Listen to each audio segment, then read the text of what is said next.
नमस्कार, मी अनुपमा देसाई जवळगी आणि तुमचं माझ्या यूट्यूब चॅनलमध्ये स्वागत आहे। आज या व्हिडिओमध्ये एक छोटीशी गोष्ट सांगणार आहे। नुकतीच ही गोष्ट मी वाचली आणि मला खूप आवडली आणि म्हटलं तुमच्याबरोबर पण शेअर करावी, कारण गोष्ट सोपी असली तरी नंतर म्हणजे त्याच्यातनं जे आपल्याला शिकतो ते विचार करण्यासारखं आहे। तर एक मुलगा असतो, आपल्या वडिलांकडे जातो आणि म्हणतो की माझ्या आयुष्याचं मूल्य काय आहे किंवा what is my life worth, काय किंमत आहे माझ्या आयुष्याची। तर वडील त्याचं काही सरळ उत्तर देत नाही, ते म्हणतात थांब मी तुला दाखवतो। तर वडील त्याच्याकडे एक दगड देतात आणि म्हणतात की हा जो दगड आहे तो तू बाजारात जा आणि तो विकायचा प्रयत्न कर, आणि कोणीही विचारलं की त्याची काय किंमत आहे तर तोंडाने काही सांगायचं नाही, फक्त अशी खून करायची 2 अशी। तो मुलगा म्हणतो ठीक आहे, बाजारात जातो। तर बाजारात एक म्हातारी बाई असते, ती त्याच्या हातातला दगड बघते आणि ती म्हणते की छान, माझ्या गार्डन मध्ये हा जरा वेगळा दिसणारा दगड आहे, तर छान दिसेल, म्हणून ती त्या मुलाला विचारते की मला तुझ्याकडनं हा दगड विकत घ्यायचा आहे, तर काय किंमत आहे। तर ह्याला सांगितलं असतं की अजिबात बोलायचं नाही, फक्त खून करायची, म्हणून हा अशी खून करतो। तर ती बाई म्हणते $2 किंमत आहे, ठीक आहे मी द्यायला तयार आहे, असं ती बाई म्हणते। तर मग ह्याला विकायचा नसतोच तो दगड, तो ते दगड घेऊन परत घरी येतो, वडिलांना सांगतो की मार्केटमधले असं $2ला तो विकला जात होता।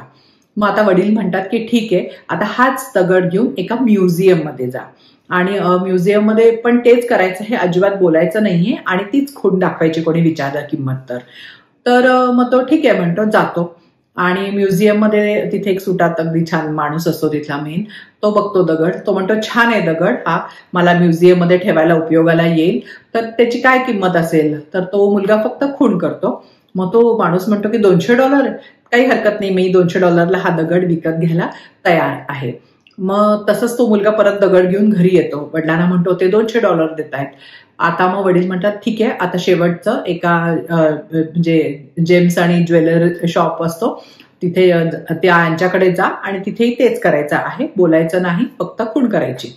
तो जातो तिकडे आणि तिथं तो ज्वेलर ते दगड बघतो आणि म्हणतो अरे तुला हा दगड कसा मिळाला, आयुष्यभर मी हा प्रेशियस स्टोन जो आहे हा शोधतो आहे आणि किती मला अगदी हा हवाच आहे, तर किती किंमत होईल ह्याची।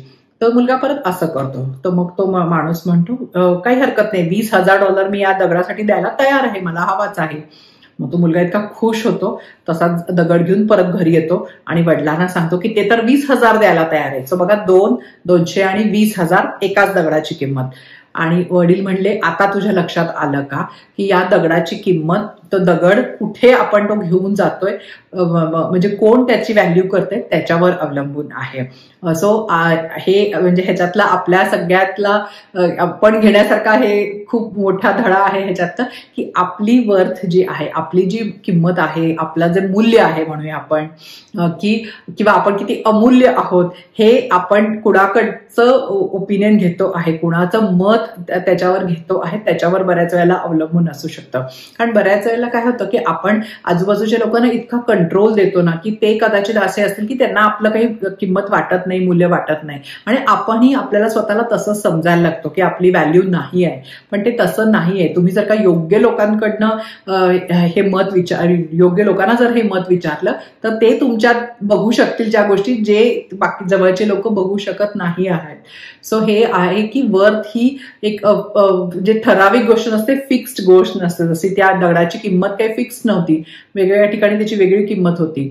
सो तशी आपली देखील किंमत, एक कोणीतरी असं म्हणताय म्हणून निराश व्हायचं नाही, किंवा कोणीतरी आपल्याला व्हॅल्यू करत नाही म्हणून बऱ्याच वेळा निराश होतो आपण असं, आणि आपण ते खरं समजून अजूनच वाईट वाटून घेतो। तर तसं नाहीये, आपण अशा लोकांच्या किंवा अशा वातावरणात स्वतःला ठेवायला पाहिजे की जिथे ती लोक आपल्यातल्या पोटेन्शियलला व्हॅल्यू करतात, जिथे त्यांना असं वाटतं की आपल्यात काहीतरी अमूल्य आहे किंवा आपलं मूल्य खूप जास्त आहे आणि ते आपल्याला त्या आपल्या पोटेन्शियल पर्यंत जाण्यासाठी किंवा आपल्या ती क्षमता त्यांना ती दिसते आहे आणि ती अजून बाहेर काढण्यासाठी ते आपल्याला मदत करू शकतात। सो अशा लोकांच्या ह्याच्या संगतीत आपण राहायला पाहिजे, अशा वातावरणात आपण असण्याचा प्रयत्न करायला पाहिजे। आणि जिथे असं असेल की जिथे खरंच लोकांना तुमची किंमत नाहीये, तर एक तर तुम्हाला त्या वातावरणातनं तरी बाजूला जायला पाहिजे, किंवा त्यांच्या ह्याला असं लक्षात यायला पाहिजे की हा त्यांचा प्रॉब्लेम आहे, म्हणजे त्यांना ती आपल्यातली व्हॅल्यू दिसत नाहीये। आपण निराश व्हायचं काहीच कारण नाहीये, आपण आपल्या आयुष्यावर काम करायला पाहिजे, आपण चांगल्यातल्या आपले गुण बाहेर आणून आपली व्हॅल्यू जास्तीत जास्त वाढवायला पाहिजे, क्षमता वाढवायला पाहिजे, गुण वाढवायला पाहिजेत आणि मग योग्य लोक आपला नक्की आपली व्हॅल्यू करतील. सो एखादी गोष्ट आपल्याला कोणी म्हणत असेल की तुमची व्हॅल्यू नाहीये तर त्यांनी खचून जायची अजिबातच गरज नाहीये. ते खरं मानायचीही गरज नाहीये, कारण असं समजायचं की आपण चुकीच्या लोकांचं मत विचारतो आहे. आपली कौतुक करणारं, आपलं व्हॅल्यू करणारे कोणीतरी वेगळी व्यक्ती असणार आहे किंवा वेगळं वातावरण असणार आहे. मग हे ऑफिस असेल, घर असेल, कुठल्याही बाबतीत ही गोष्ट लागू होते. सो मला ही गोष्ट आवडली, विचार करण्यासारखी गोष्ट आहे, छोटीशी गोष्ट आहे.